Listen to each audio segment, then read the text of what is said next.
I have the pleasure of introducing to you a very unique individual.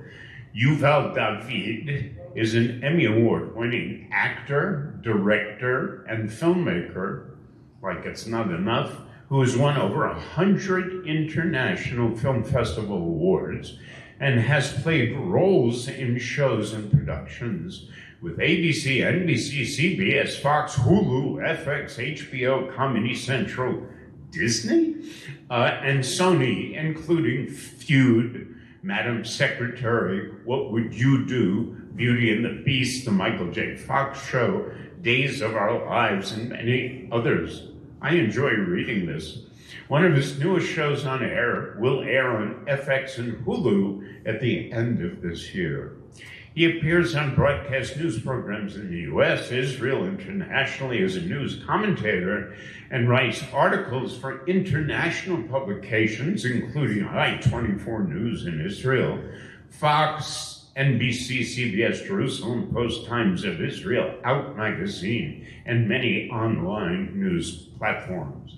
He is an active leader in Israeli, American, and international Jewish communities, focusing on causes pertaining to Jewish, Zionist, LGBTQ civil rights and social justice.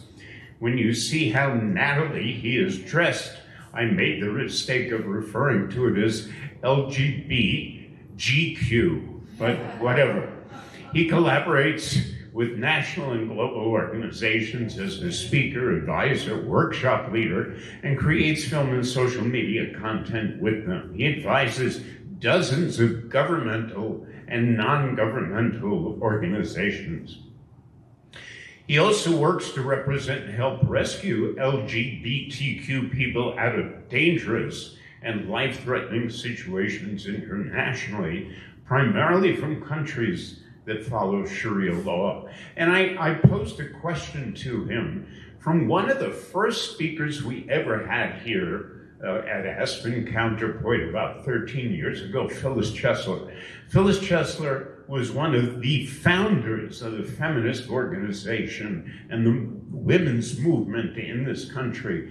And at that meeting 13 years ago, said that she was being ostracized from the feminist community because she kept standing up and saying, number one, why is the feminist community in this country silent about what's happening to women under Sharia law? There's never a peep out of them.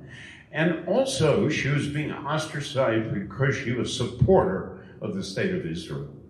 Anyway, Yuval's goal is to entertain, uplift, and inspire, guides his creative work and his social and political activism as he motivates people within the pursuit of greater representation, inclusion, acceptance, and celebration of self and community identity. Please welcome with me the natty Yuval David.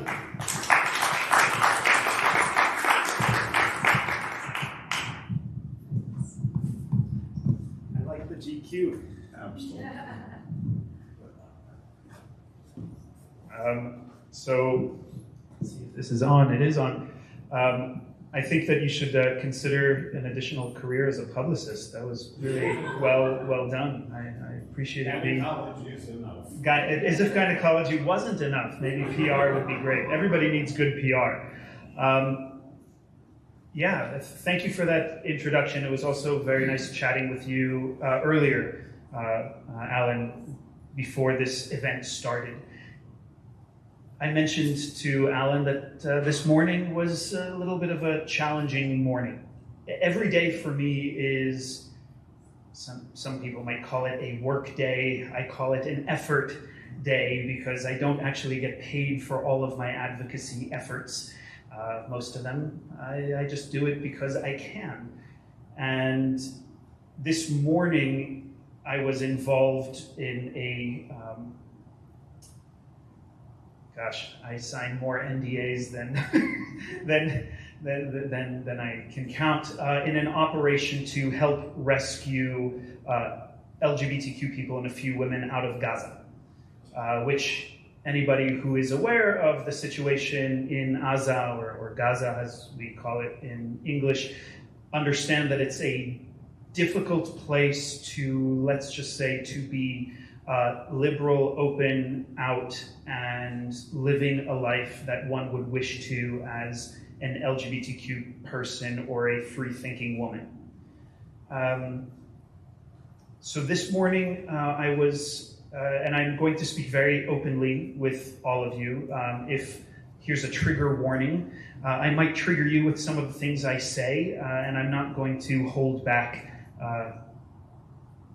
with any stories or specific words. My morning today started by being called a faggot kike by a Muslim man in America who was also involved in dealing with the situation of rescuing these specific people out of Gaza.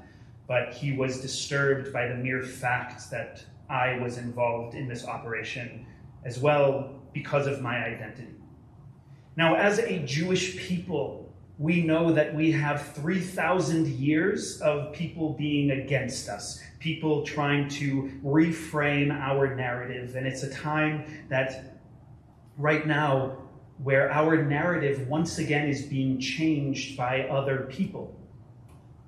And we're afraid of it. And we talk about anti-Semitism ad infinitum. We talk about the people who hate us, the people who are against us. We talk about our enemies. We talk about our enemies, what they're saying about us. And through doing all of that, we're also allowing them to dominate our narrative because we're speaking about the narrative that they're sharing about us. That is a very dangerous thing for us to do. So, however I was referred to early this morning, didn't stop and will never stop my advocacy and my passion and goals to help anybody who needs to be helped, whether they're Jewish or not, whether they're LGBTQ or not, whether they're part of my communities or merely a neighboring community that needs to be helped. That is a Jewish principle. That is a Zionist principle, and there is no way to remove Zionism from Jewish identity, from Jewish peoplehood. Zionism is being rebranded by other people, and we're allowing that to happen. So when we hear people try to rebrand Zionism, which truly, here's a trigger warning, especially for those of you who might consider yourself on the right or conservative, Zionism is a progressive woke movement.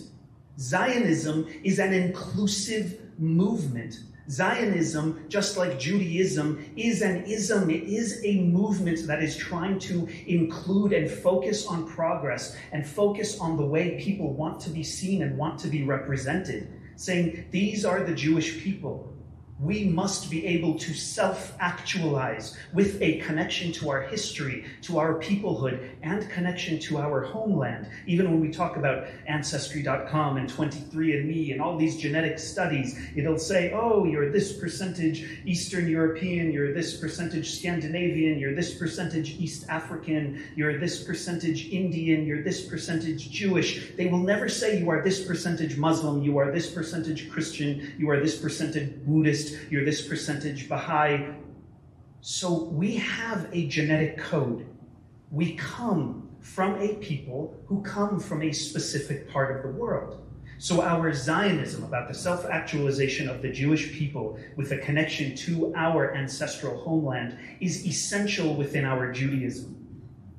But we're seeing many of our Jewish sisters and brothers, our brethren, who are confused by that connection to Israel, confused by how we can define what Israel means for us or for them, or even if it should be part of our Jewish identity and our Jewish peoplehood. Israel cannot be extracted from our Jewish identity or our peoplehood. We're here in a Jewish community center, in a synagogue. We, amongst us, are people who practice Judaism, maybe do Shabbat, or come for Shabbat services, or go to the high holidays. Maybe some of you are the high holiday Jews. You only come for the big ones. Throughout it all, in our prayer books, we have prayers about the land of Israel. I travel a lot for work, for my productions in entertainment and media, but also for the speeches that I give, for the workshops that I lead. And last week, there was a series of 3 in a row.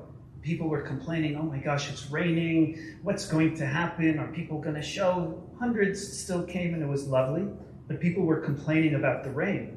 And all of a sudden, I was struck with how within my Israeli and my Jewish identity, I was raised with the childhood song, Geshem Geshem HaShamayim, Kol Hayom Tipot Mayim, Ve'anachnu Im Mechiyot Kapayim, which means rain, rain from the sky, drops come down, and we respond with clapping, with applause. But here in America, we say, rain, rain, go away, come again another day. In Israel, we want the rain. We need the rain. Shabbat services, especially if you go for the longer services, have prayers about the land, about the health of the land. We cannot separate Israel from our Jewishness. And we're facing a time when many of our Jews are trying to say, well, I don't like what is happening in Israel. Or we hear the squad, for those of you who follow what is happening in our political situation, where Rashida Tlaib said that Israel is a racist state. She said a lot worse about it, as has Ilhan Omar and AOC and all of these people. That's very dangerous when our political leaders are sharing a false narrative, and it's even more dangerous when our own people are embracing that narrative out of fear of being uncool. I am truly not just progressive because I'm a Zionist, but I'm truly a left-leaning, liberal, progressive, woke, socio-political activist. But I'm a progressive, not a faux-gressive. That is what has happened within the progressive movement, where we're seeing faux-gressives. And I invite you to use the term. I made it up. I think I made it up. And if I didn't, who knows who I heard it from, but use it as well. Because there is a true progressive who does believe in diversity, equity, and inclusion for all. We're facing a time within my own movements, even within the LGBTQ movement that I'm active in, where people are conflicted by my Jewish identity, or by, as I get accused far too regularly, of being obviously Zionist and openly Jewish. Digest that for a second. That's a quote. I know your daughter. We grew up together since first grade. Right? In this Jewish education that I had in my youth, I never imagined that I would have to advocate for our people the way I am now. I thought we must remember the past. Izko, always remember, never forget.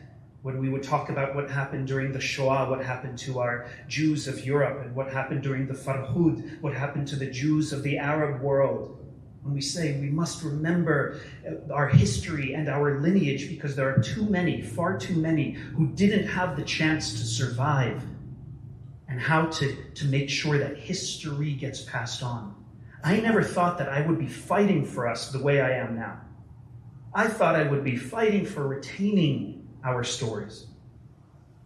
So I don't know how Jewy I need to get here because we're at the JCC, but I'll try to be as Jewy as I can. Actually, I shouldn't say try, because, well, as Yoda, I don't know if there are any Star Wars fans here, as Yoda says, there is no try, there is only do or do not. Please tell me that there are some Star Wars fans here, maybe not, maybe there was just one because I got one giggle. I'm also a bit of a geek. Yoda, if you followed Star Wars, he was an old school Yiddishkeit Jew. Even the way that he spoke was in the Yiddishkeit mannerisms. So I'm not going to try to be Jewy, I'm just going to practice being Jewy. What am I saying? I'm saying that whenever we can, we must practice our Jewishness. It is a practice. a Jewish religion, a Jewish faith, a Jewish education, a Jewish form of thought, a Jewish peoplehood? How do we practice it? We don't try to be Jewish. And the truth is, there are those of us who try to not be Jewish. How to not be so Jewish so we can blend in? If we're Ashkenazi or Sephardi, or if we're a Jewish person of color, or if we're part of an intermarriage, or if we're dealing with places where people make Jewish jokes and Jewish comments, which are still totally acceptable, even though the counterparts are not acceptable if it is about an LGBTQ person like me, or a black person, or a Latino person, or a refugee, or a woman. How have we allowed these comments about Jews to proliferate? It's because we're focusing on the narratives of other people. How do we create our own narratives? It's by saying we are a people who should be celebrated. We are cool. We are sexy. We should say that about ourselves because it's true. We're an appealing people, and we have worked hard. We are resilient. We don't only embrace the narrative of victimhood. We embrace the narrative of resilience, of still being alive. We have over 3,000 years of other people trying to kill us, to destroy us, to rape and pillage us, to have us assimilate into their cultures, to practice erasure to erase who we are. So how do we not try to be Jewy? How do we practice being Jewy? How do we practice being Jewish? How do we wear our identity on our sleeve? Which is an expression I struggle with because that expression was born out of the Nazi era where we were forced to wear our identities on our sleeves. Herzl, as many of us know, founder of Zionism, said, "Im tirtzu ein zo agada." If you want it, it's not an haggadah, it's not a dream, it's not an elusive dream. We speak about the dream of what we wish to be. Even here, as American Jews, we speak about the American dream. The only way that the American dream exists is while we're asleep. How can we turn that dream into a reality? And once again, it goes back to the concept of being Jewish. Ma'aseh. Your actions are so very important. We focus on the Torah. We focus on tzedakah, giving, donating.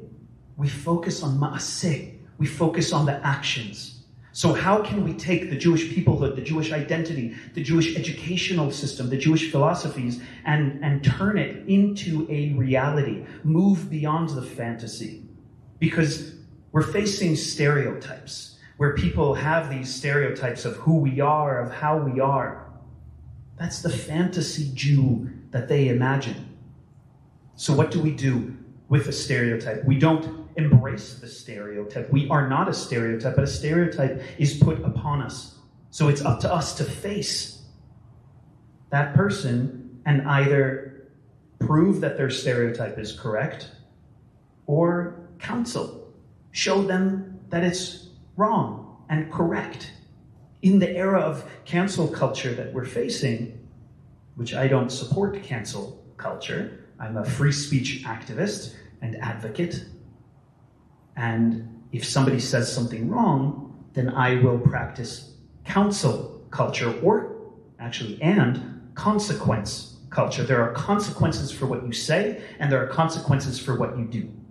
Now, all of these people who are against us, we can say there are so many out there. But I firmly believe that 90% of the people on this planet are our friends and are our future friends. People who don't yet know that they can be our friends. But the small percentage are out there loud and proud. I was recently in Florida because the Goyim Defense League, if any of you are familiar with the GDL, is a vehemently anti-Jewish, anti-Semitic, Jew-hating organization, along with the National Socialist Movement, a neo-Nazi movement here in the United States, which, because of our laws, are able to march and parade, just like I was doing during Pride Month. They're able to do it openly and freely. So I found out that the GDL and the National Socialist Movement were going to have a march in Ormond Beach, Florida. Never been to Ormond Beach, didn't quite know where it was. Found out it was near Orlando and near the raceway. I was like, okay, I'm going to hop a flight. I'm going to go there. Let me see who's going to be there, and reach out to all kinds of other organizations, Jewish and non-Jewish, to say, this is happening. Do you want to be on the right side of history or the wrong side of history? We have the ability to counter-protest. What ended up happening? Word got out, and we were there in greater numbers than the National Socialist Movement and the GDL. We informed the police. We informed the media. Then the police informed me that I was trending on Gab, which is not a place you want to trend. Gab is a social media platform which a lot of these hate groups utilize because there's no censorship on there.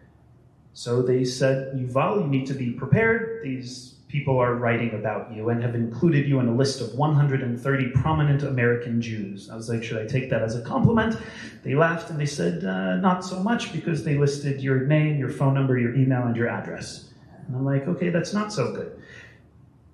But I still showed up, because I will refuse to let somebody silence me, but I will reach my hands out to our people and to our allies to say, this is what's happening. I need your help. This is who I am. These are my pronouns. Do you respect me for who I am and my identity? Yes? Great. Join me, because I need your help. We have been an insular people for a long time, which is how we have survived. We help ourselves. But then we move beyond that and we help our neighbors. We cannot be afraid to ask our neighbors for help, either privately or very publicly. And that's where counsel culture and consequence culture can come into play. If I ask for your help and you deny, I can say, well, I was asking them for help, but they didn't come. Are you able to come and help? Not that I have to shame those other people, but I also can. Within the civil rights and social justice movements that we're seeing, we see Jews at the forefront. Throughout the history of civil rights and social justice movements on this planet, we have seen Jews at the forefront of these movements. But when we need that help, we don't see as many people coming for us in solidarity. So just like the plus of the LGBTQ plus movement, it's the plus of allyship, we need to have the plus with our peoplehood. Jew plus, the plus of our allyships. Yad Vashem recognizes the allies from the Holocaust and plants trees for the righteous Gentiles, the righteous among the other nations who did things for us, and we plant a tree in their honor. We should continue to do that, whether we plant a tree in Israel at Yad Vashem or here, plant an aspen tree. Let the person know who comes to your dinner party or something and said something that you supported, said, I was so touched by this. I'm planting a flower in my garden in your honor. It's a small little thing that's a token of appreciation of somebody who stepped up for you. So part of the fight against those who are against us is the celebration and using self-celebration, identity celebration, community celebration as a form of increasing pride, as a form of resistance. Just like the Black civil rights movement in the United States, they needed a time when they said Black is beautiful. To say we can't only focus on what is happening by white supremacists and the KKK and people saying this and that and this and that about us. We have to say what we want about us. And the Black is beautiful movement was so successful that we need to take a page out of their guidebook and do it ourselves. Jew is beautiful. Jewish is wonderful. And put it on our t-shirts and walk around with the Magen David. Although, when I was in New York, I live both in New York City and in Washington, D.C. I was in New York, part of a demonstration outside of the UN for Nakba Day. It's the morning of the creation of the State of Israel, and they had an event at the United Nations. So, gathered people to have a protest or an information demonstration, as I called it. And as I was just walking there, having my Magen David outside on my t-shirt that I was wearing, two separate people criticized me for it. One said, fucking Jew, as he walked by me. The other one was a Jewish woman who said, you really shouldn't wear that. You should put it under your shirt because somebody might do something to you. And I said, well, interesting, because 2 blocks away, somebody did say something. She said, see, you have to hide it. That made me feel worse than the person who walked by and said, fucking Jew. We're hiding who we are? I was gifted with a life. My grandparents were heroes and survivors of the Holocaust who fought to survive before the Shoah, during the Shoah, and after the Shoah. They fought to create, in an instrumental way, the State of Israel. My parents fought for the State of Israel, lost their friends, their cousins, their small families became smaller. And I cannot consider hiding when somebody else fought for my life and for my existence. And we need to do the same thing, to fight for our existence. Many people talk about fighting back against the hate. I don't like that term, fighting back. I like the term fighting forward. That is progressive Zionism. That is Zionism, and that is Judaism. We focus on the next generation. לשתול עץ שאף פעם לא נשב בצל שלו. To plant a tree under which is shade we will never sit, but the next generation will. That is what we are about. We are not about hiding who we are, and we cannot hide who we are. Pride and celebration is a form of resistance. And what is the narrative of the Jewish people that we want to share with the next generations? Is it, oh, they hate us, they hate us, they hate us, they hate us, they hate us, they hate us. What kind of identity are they going to have? They're going to feel marginalized? They're going to feel victimized? Or can we say, let's talk about the Jewish successes? We know the small percentage of Jewish people on this planet, right? The 0.2%, we talk about it quite a bit. Well, in the last 100 or so years, 25% of the Nobel Prize winners were Jewish. Amazing. In the last 100 years, we fought to be included in some of the best universities on this planet because we weren't allowed to go there before. And we got there, and we excelled. We weren't allowed to own land in Europe and in many parts of the Arab world. So what did we become? Sometimes by choice and sometimes because the Catholic Church told us we would be in business. We were tax collectors. We also became philosophers and teachers and doctors and lawyers and these professionals and philosophers. And we excelled. We should be proud of that and celebrate that. And not only in the past. We need to find the Jews who are doing something good and say, this is so great. Because when a Jew does something bad, like the whole Bernie Madoff story, we were talking about that the other day, so many of us were like, oh my God, what are they going to say about us? Look, this Jewish person did something horrible.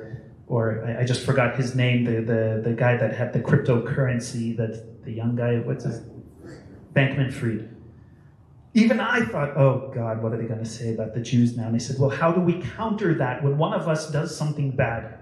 We need to promote the good that we do. So this morning, when I was criticized for helping LGBTQ and women Palestinians flee Gaza, and I was criticized for being a Jew, how do we promote our Jewish identity, that this is part of who we are, that we must help our neighbors? It's ingrained in our educational system. Last year, I had a great career success. I won an Emmy Award, and it was wonderful. How exciting. I didn't think I was going to win, and I won, and it was great. And I was happy just being nominated. I thought, oh, this is going to go at the top of my resume, being nominated. And the same evening that I won, that it was started to get put on social media, the hateful messages were pouring in. That the only reason Yuval David won is because he's a Jew. Because the Jews run the government, the media, the banks. I mean, I wish that was true. Because if that was true, Seth Rogen wouldn't be the guy who represents Jews. We would find like the most sexy person ever, right? We would share our stories so much more, and we wouldn't have to talk about the challenges that we have so much if we really ran the media and the governments. Now, speaking of governments, let's go back to Israel, because we're in a challenging time. We're in a challenging time in the United States with what's happening politically, but we're also in a very challenging time in Israel with what is happening politically. So today also was quite a day because again, trigger warnings, you might agree with my beliefs and you might not. And that's okay, we can talk about it. We can talk about it even during our Q&A or later. Netanyahu is trying to remove the ability to have what is called I'm thinking in Hebrew, in English, a reasonableness doctrine or a reasonableness standard, which is a halachic, an important element of halacha and Jewish law, where if somebody declares something as a law, we need to be able to counter it. Just like in all of our religious texts, this rabbi said that, but that rabbi said this, and this was a school of thought, and that was a school of thought. 3 Jews, 5 opinions. We've had that throughout our existence. The Israeli government was designed the same way, focusing on halakha, but also being inspired by British law and the legal systems of many Western countries. So the loss of the Supreme Court, or the loss of the power of the Supreme Court in Israel, I fear, would be extremely dangerous in Israel. Again, some of you might disagree with me, but we need to have a system of checks and balances within our peoplehood, where we can talk about our opinions, and that is part of the democratic process. Before I diverge, or instead of diverging too much in my beliefs about Netanyahu and this very right-wing government that we have, my point is, here, the Jews in America, where 39% of the Jewish people on the planet live here in America, we are held to a double standard because of what happens in Israel, even though we live here. Now, I'm Israeli and American. I vote, I pay taxes in both countries. But there are many Jews here in America who are not Israeli citizens, who don't pay taxes in Israel, who don't know much about the political system, and are held to the standard because of what is happening in Israel, where people are masking their anti-Semitism and calling it anti-Israel, or are calling it anti-Zionism. We need to be able to defend our peoplehood, even if we have a lack of information. If you know how to defend yourself, you know how to defend your family. If you know how to speak about yourself, you know how to speak about the people who love you and who connect to you. If you know how to speak about yourself, your family, the people who connect with you, your communities, you know how to speak about your people. So we cannot shy away from difficult conversations. Take a breath. Take 2. Listen to what they're saying. And then say, okay, I hear that you're saying this. I hear that you feel this about me because I'm Jewish, or because I'm Israeli, or because I'm Zionist, or whatever part they're criticizing. And say, first, let me tell you who I am. And hopefully, they'll have a respectable conversation with you. The problem is, there are many people who are excluding us from that table. I firmly believe that we all have a place at the table, even if the table includes people who are against us or don't like us. Because if you don't have a seat at the table, you're on the menu. How do we force our chair to that table? I deal with this challenge constantly within the movements that I'm part of, within the progressive movement. And so then sometimes I go to the conservative movements and I say, okay, this is what's going on. And many times they delight in hearing about the challenges of the progressive movement. I'd say, but these are my challenges within the conservative movement. Let me be able to share all of me all the time. I'm not going to cut away any part of my identity in order to appease you. Within the work that I have as an actor, as a filmmaker, in media and entertainment, I've been told sometimes that I'm too Jewish or that I'm not Jewish enough. When I first started my career, people suggested that I change my name because it's not mainstream enough. Yuval David, even if I don't pronounce it Yuval David, if I let it be Yuval David, it might be a hindrance to my career. And I refused to do that because my name meant something to me. My name was given to me by the people who gave me life. So how do we find elements like that we can find ourselves empowered by? We're facing this time of darkness, this time of we can call it a wilderness. And in Bamidbar, in the Bible, we talk about what the wilderness, what happened in Bamidbar, in the desert. And there were people who traveled through for 40 years, and they traveled and they never made it to the promised land. But what happened to them during that time? What could they have controlled during that time? And what does that allegorical tale tell us about the challenges of going through the wilderness where we don't exactly know what is going to happen? And I think the allegorical takeaway from that is we need to allow ourselves to be the wilderness, to be the people who are changing, to choose the version of ourself that understand the version of ourself that we were, the version of ourselves that we are now, and the version of ourselves that we want to be. That happens in a wilderness when you're challenged. And for all of you Aspenites here in Colorado, especially as skiers, I'm an avid skier. So I embrace the challenge. I think about when I do the double black diamond runs, I think about my form, the same form that is taught to the beginners, that is reminded to the expert skiers. How to lean into the challenge. I can't lean away from it. If I lean away from it, I'm going to lose control and I'm probably going to hurt myself. But if I lean into the challenge, I embrace the wilderness, especially when I ski through the trees, which we had a great time doing this winter. When you ski through the trees, you don't think, oh, there's a tree, there's a tree, there's a tree. You think, there's the path around the tree, there's the path around the tree. Oh, there's the mogul, there's the jump, that's the way that I'm going to go. I don't think, challenge, challenge, challenge. Otherwise, I'm going to hit every challenge. I'm going to hit every tree. I've never hit a tree yet. Tfu, tfu, tfu. Some good wood to knock on, by the way. That is the thought that we have to have.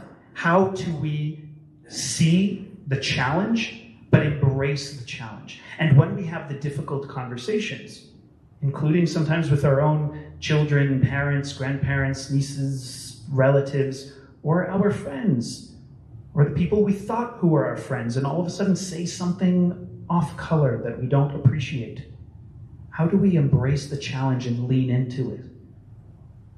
Many of us have had these conversations when somebody says something that, whether they know or not, is anti-Semitic. You can say, oh, I heard that you said this. Like, I hear, what I'm hearing that you're saying is this, but this is how it makes me feel. And keep going into the conversation from that. Embrace the challenge and be excited by it. Also, once again, that is integral within Jewish thought. We like to argue. We like to answer a question with a question. In fact, we are taught to answer a question with a question. My rabbi is no closer to God than I am. In other faiths, the spiritual leaders are considered much more closer to God. Now, I'm not criticizing the other faiths, but I'm very proud to be Jewish. I'm very proud that we are all as holy as everybody else. We are all as spiritual, magical beings as everyone else. So when my rabbi will say something to me, I can disagree with her. And that's being Jewish. So we can disagree with our government, but support our government.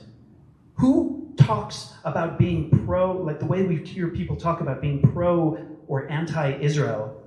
Who says pro or anti-Mexican? Or pro or anti-German? Or pro or anti-Colombian? Or pro or anti-Egyptian? Why have we allowed this language to be there? So when, and this happens a lot because, as I told you, I am obviously Zionist and openly Jewish, according to the narrative of others, but I've embraced that narrative because it's true. When people have said, well, how could you do this because of what's happening in Israel, this, and this? And I said, well, you're American. How could you have stormed the Capitol on January 6th? How could you take women's right to choose what they do with their body?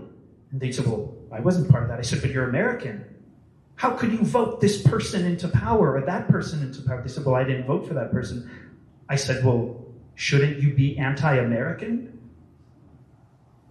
Israel is a democratic country. You don't have to agree with everything it does in order to support the democratic country and to support the fact that our people have survived and our people have been resilient and we've achieved reestablishing our homeland.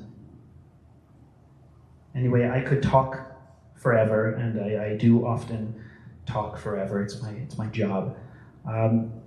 But one of my main focuses is to entertain, uplift, and inspire, and how we can focus on the positive spin of what we do, even when things are hard. And when things are hard, it means that we have recognized our vulnerability. Vulnerability is a beautiful thing. As a storyteller, vulnerability is compelling. Vulnerability is the story. What stories do you know about perfection? Oh, here's a story about a perfect person who did perfect things and everything was perfect. It's going to be 3 sentences or maybe a children's book. That's not interesting. But the vulnerability and the weakness is. The failures are compelling. You cannot be brave and you cannot be courageous if you're not afraid. If you don't understand that weakness is part of your being, that you might fall off your horse, that you might stumble, that you might be wrong. Know that you can be wrong. In order to be right, you must know that you have been wrong, that you might be wrong again, but you want to be progressive enough towards the future forward movement and improve yourself. Tzedek, tzedek, tirdof. Justice, justice, you must pursue. Tikkun olam, tikkun nefesh, tikkun guf, repairing of the world, repairing of the body, repairing of the soul. These are all forward movement things, recognizing that we can be wrong. Our society has this obsession with being afraid of making mistakes. Our children are taught this in the school. Don't make a mistake. Just regurgitate what you were taught. Be a carbon copy of whatever you were taught. That is the antithesis to Jewish thought. Oh, you said this? Interesting. I'm going to think about it. Maybe I'm going to disagree. Dafka, I might disagree with you as I continue to listen to you, and then I might agree with you. But we cannot be the carbon copies. We need to allow our Jewish people to be diverse, to be unique. One of the big concepts that I'm exploring these days is how we can be unified without uniformity. That is what our Jewish people need. No matter if you're Republican or Democrat, Jewish or Jewish, or Israeli or American or who knows where, or practicing Jewish or just philosophically, culturally Jewish. We need to acknowledge each other, respect each other, and thank each other for being out and proud and wearing that Magen David and representing who we are. Saying, thank you. I saw you say that or do that, or you use that Yiddish word, or you cooked a Jewish Moroccan recipe. I recognize that. That's all you have to say. Give each other the gold star to celebrate our pride and our identity. And that is how we win, and that is how we are resilient. I thank you all for coming today. Yes. Oh, and here.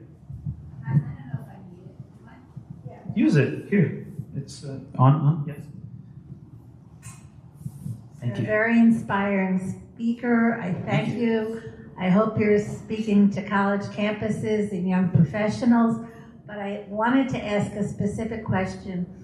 About 6 or 8 months ago, I read about a young gay man who was in a safe house, I think in Tel Aviv or Jerusalem, and then they kidnapped him and he was beheaded in Hebron. So, you know, you're bringing people across into Israel. How can you keep them safe after? Or, you know, what's being done? I was so upset when I read that terrible story. So that story is one that very much affects me because I was part of the instrumental groups of people who helped get him asylum in Israel as a gay Palestinian. And he had an Israeli Jewish boyfriend, and you know, he was wearing shorts and would go to the beach the way all the Israelis do and playing matkot in, you know, the teeny tiny bathing suit. Yuval, those of you who've been to Israel, you know what I'm talking about. And yet he couldn't escape the shame that his community and his family and the elders of his community saw by the fact that he was gay and open and out about it, and what shame they saw that here's a Palestinian Muslim who's living as an out gay man and who had a Jewish Israeli boyfriend. So in order...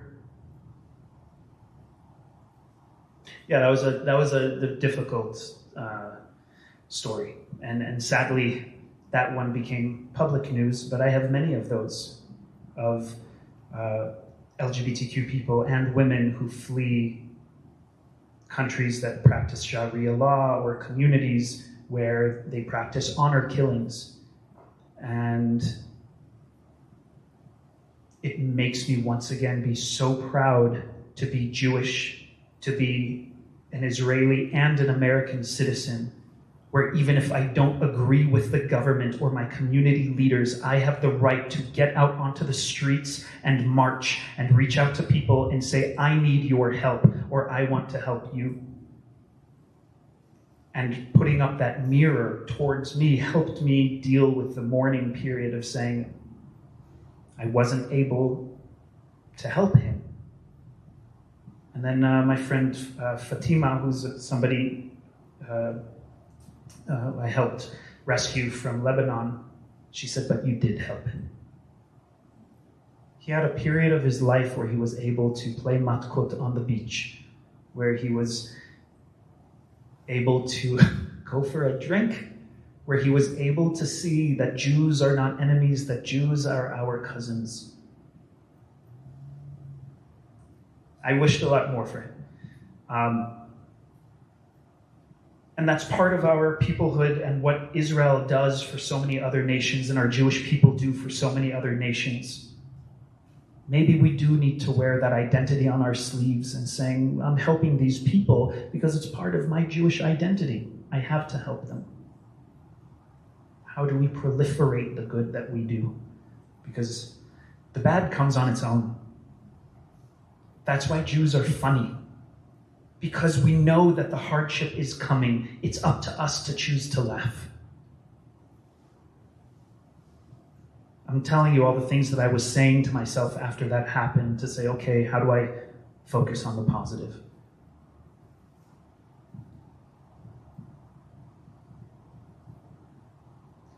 So I have a question for any of you, if you feel bold enough to answer. Has there been a time that you were challenged by being Jewish, or you felt challenged by sharing your Jewish identity or being openly Jewish?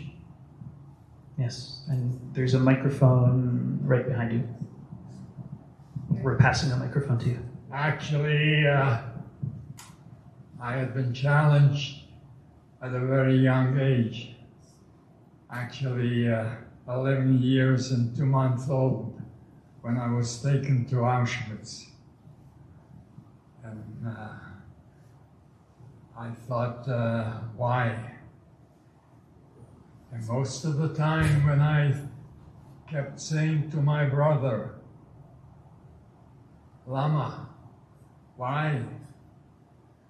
And he used to tell me that the Rabbeinu Shalom will do something, and the Rabbeinu Shalom will help us, and he'll cure us, and he'll protect us. And when I asked my brother, Yaakov, where is our Rabbeinu Shalom? And he finally came in with a sort of a maybe funny or just an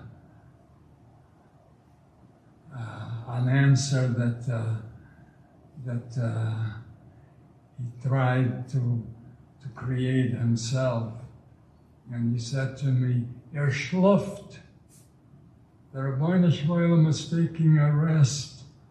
He's taking a nap, David.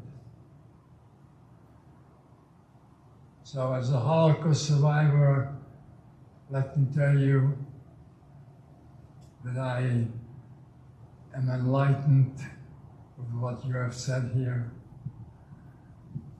I wish that my Jewish world that I embrace so much, there's an element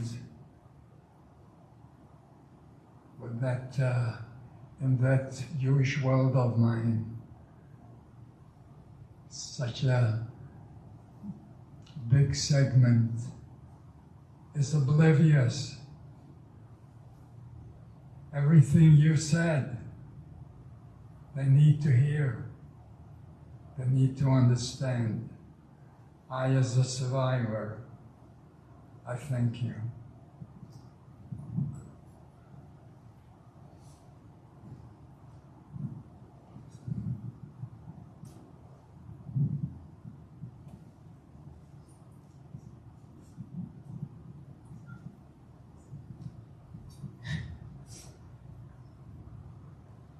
I thank you for being. I ride your coattails.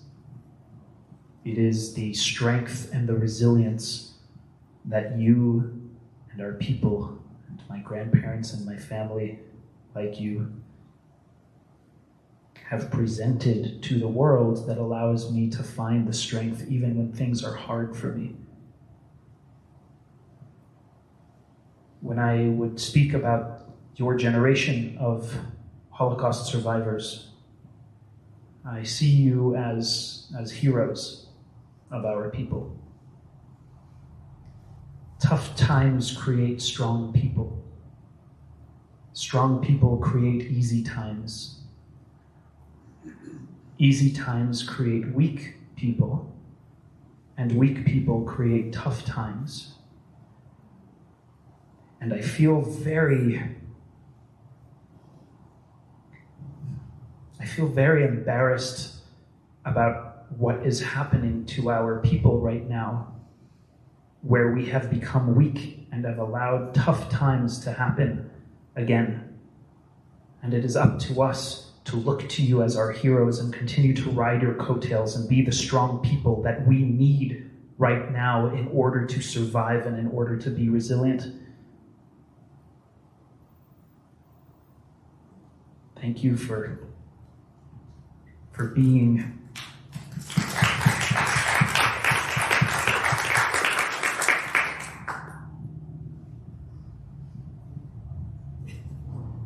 Could you comment on your engagement with the Orthodox community in Israel about some of the issues you raised today?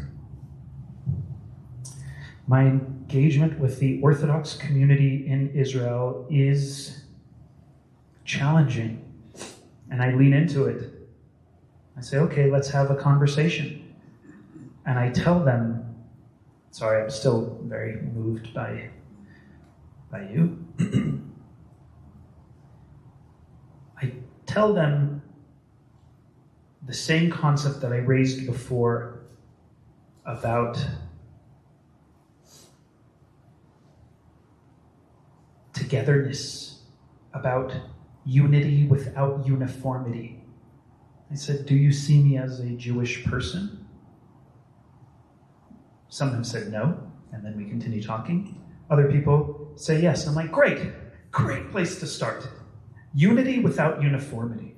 Because this is what I do to help your existence. I'm so happy to be having this conversation with you. I understand that there are things that we don't agree about, but I'm just so thrilled that you're here and you have the chutzpah or the care or the compassion or whatever it is to share your thoughts with me, because we need more people who see that they need to lead a life of activism and advocacy. Start with a compliment. I call it a compliment sandwich. Start out with something really, really great, make them feel great, then say what I really think, and then end with something really great, right? It's a tactic. I like to use the word manipulation. I know a lot of people see that as a negative word, but manipulation is something we all do. It's how we raise children. It's how we try to manipulate our parents to do what we might want as kids. It's what our personal trainers do for us and what our doctors do for us. Okay, so see, there's a positive side of manipulation. So it's how to manipulate a safe space to have a difficult conversation, to embrace the challenge and lean in.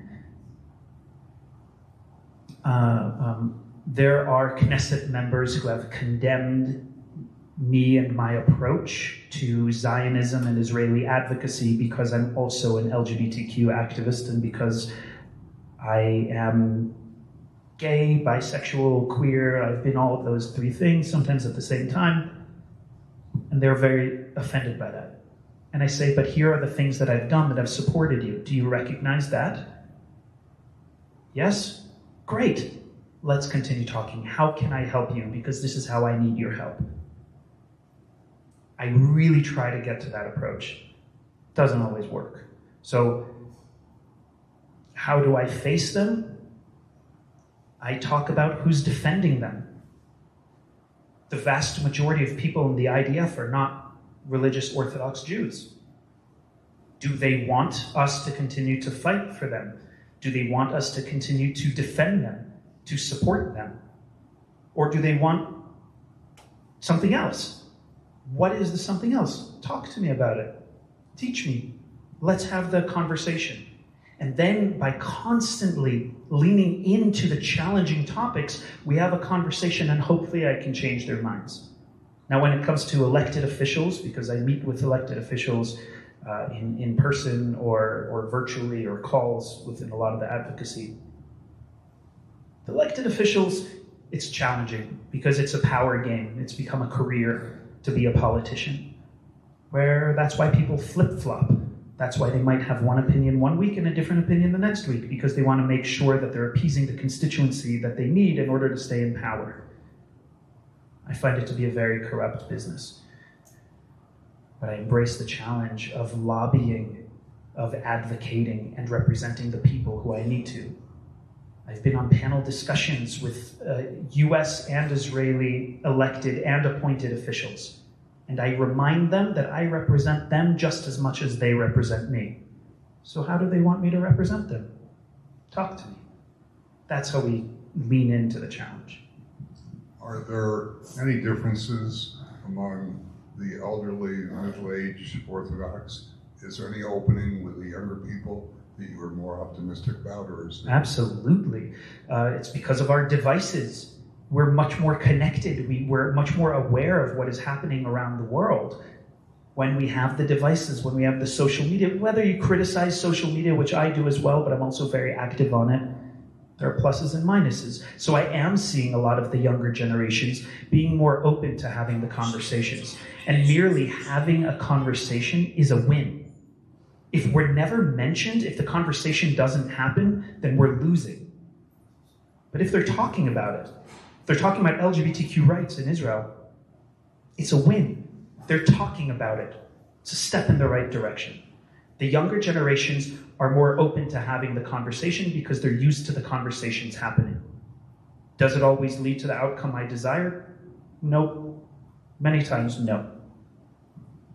Last part of the question, what about the Orthodox women? The conversations, if any, you've had with them? Yeah, well, one of my favorite organizations of Orthodox women started in New York, and they call themselves the Orthodikes. I just love them, firstly because of the name. They're amazing, and they're like, well, they still want to be Orthodox, and they still want to live and love the way they want to, and they're not breaking any Jewish laws, and they're amazing.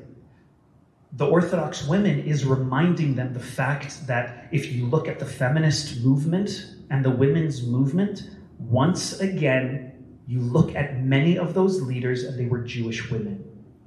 That we have the concept of the balabuste, the Jewish woman who really runs the home. Yes, fine, the man, very important. Who runs the home? Who runs our people? Our people have survived because of the magic of Jewish women, because of the superpower of our women. It's why I didn't even have a choice whether or not to be a mama's boy. So when I speak with these Orthodox women, I can lean into the conversations about Judaism because I was raised with it. I know halakha. I've studied the Mishnah and the Talmud and the Gemara and the Bible, even though I read the Bible as literature, maybe different than how some other people talk about it, but I can talk about it. So how to open the conversation. Many times people don't want to have the conversation and they say, it's complicated. And they use that as a line to end a conversation. My response is, what makes it complicated for you? Keep re-engaging. And that's what I've done in these conversations, in Hebrew, English, and Yiddish. Again, the outcome isn't what we always want, but the conversation is what we need.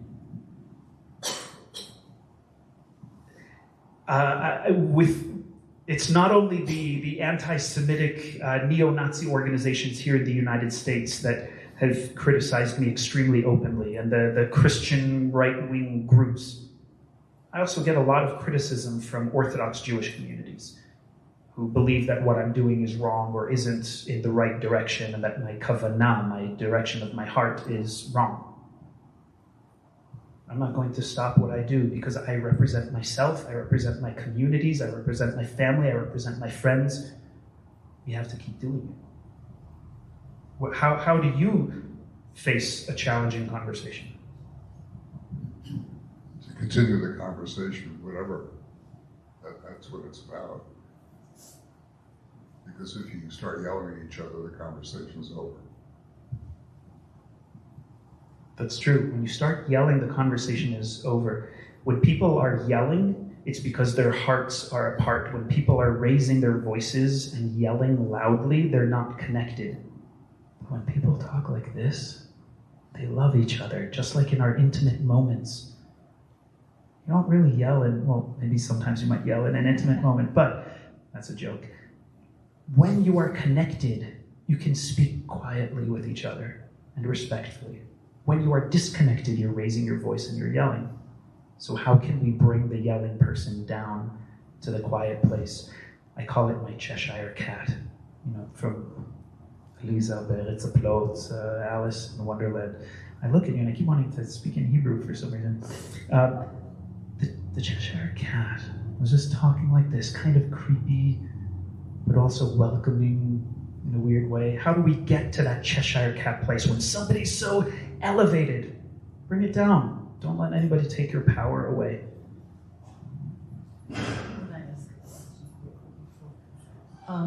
Just regarding when you mentioned the youngsters from David's question, the youngsters are much more open. Did you refer to the Orthodox youngsters as well? Because all the stigma that they have, if they want to be in the LGBTQ, they want to express themselves that way. is there any support? Are they Absolutely. being freer to do that, meaning they have to be ostracized by their families, blah, blah? Is there are there institutions that are more open to receiving them? Yeah, and those institutions are paid for by Israeli tax dollars. There's an organization for which I teach workshops, which is called Yotzim Leshinui, which means coming out for a difference. There's the concept of lachzor b'tshuva, to come back into the religion with an answer. So Yotzim Leshinui is going out for a change. And these are Orthodox Jewish people in Israel who are trying to understand how to explore their sexual and gender identity. And sometimes it's because they were riding a bus and they heard a song playing on somebody's phone, or they saw a woman dressed in a specific way, or a man dressed a specific way. And sometimes it's because they had a hidden phone or something, or they watched television, they saw something that they might be able to have a different lifestyle. Now, with the work that I do, I never say leave the religion. If anything, I believe in embracing the religion and making it your own, or finding your place within the diversity of our Jewish faith. But yeah, these in Israel, they're heavily supported and funded by organizations that are ready for them, which are paid for by Israeli tax dollars. Also in the United States, we have JQI, Jewish Queer Youth, which focuses on Orthodox youth who come out of the closet or want to explore LGBTQ identity. And some of them explore and they're like, yeah, this isn't for me, I'm going back. It's like, great. How wonderful that you explored. I'm very interested in what you have to say, and I think you're very effective. I think a challenge is, and I'm sure you're aware of it, is how do you create a multiplier force for the common sense and that you're sharing? How can you answer that question? How do you create a multiplying force of the common sense that you like and appreciate it? To fill up rooms like this. I mean, I apologize for coming in late. It's been a very difficult period of obligations that I have. But I'm here almost every lecture throughout the summer. It's on the phone as soon as I get the book. In fact, it's not what I'm saying, but in any case, I find you very reasonable, intelligent, very clever, and you do speak beautifully. It's clear that you're in a drama role, and you understand where you are and who you're talking to, and you undress them. You undress them intellectually, not clothing-wise. Very effective. Plaudits to you. Thank you for coming here. Thank you to you. And my answer is, I believe that everybody needs to do something. It doesn't matter how small or big the action, if you tell your friend, I'm planting a flower in my garden because you said something that made me feel good. Or if you write to your elected official, or you meet with your leaders, or you speak with your rabbis, or you put an event, or you run for office, or you become a community leader. We are people of action. So how do we become multipliers? Is by being multipliers, by understanding that the Bamidbar is around us, that the wilderness is there, and we are the wilderness. Be it, embrace it. I think everybody can do something. If everybody does a little bit, then we create something bigger. That's what our holidays are all about. That's what our festivals are about. That's what Hanukkah is about. But it's also what Pesach is about and what Shabbat is about. What can we do to multiply the strong force that we are? Well, I will share with you, if I might. We had some very great differences in where to place the desire to have a Chabad center here in Aspen. And there were many, more than a few, let me put it that way, more than a few Jews who were embarrassed to have it on the main street. They wanted it somewhere else. And the people who lived near that area, which was east of town, near where the the workout. There was a facility, a gym, and they were going through bankruptcy, and there was some property nearby, and there were people in that community who were Jewish who were against building it there. And then we had others that didn't want it on the main street. Because it's part So of we're our embarrassed. people, right? It's part of our people's narrative, where there are those of us who thought that we need to hide or that we need to not be so loud about who we are in order to survive. Not to be too Jewish. Not to be too Jewish.